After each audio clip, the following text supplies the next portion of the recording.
చీరలో blouse piece అనేది cutting వైపున నిలువుగా అంచనేది ఇచ్చేసినట్లయితే మనకు ఇలా హ్యాండ్స్‌కి గోటు వేసుకోకుండా అంటే వేరే మళ్ళీ చీరలో క్లాత్ అనేది కట్ చేయకోకుండా గోటయితే ఇలా సెపరేట్‌గా తీయకోకుండా వీడియోలో చూపిస్తున్న విధంగా అయితే ఒక అంగుళం ఎగస్ట్రా కటింగ్ చేసుకొని, దాన్నయితే ఇట్లా మలుపుకుంటూ గోటనేది వేసుకుంటే మనకు చాలా బాగా అయితే నీట్‌గా వస్తుంది.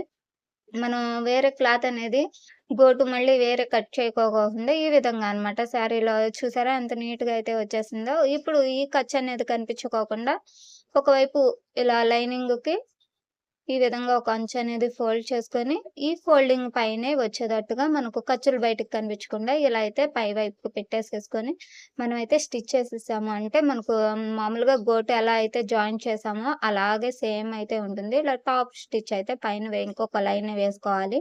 ఈ విధంగా వేసుకోవడం వల్ల చాలా నీట్‌గా అయితే వచ్చేస్తుంది. వీడియో నచ్చితే లైక్ చేసి, కామెంట్ చేసి, సబ్స్క్రైబ్ చేసుకోండి.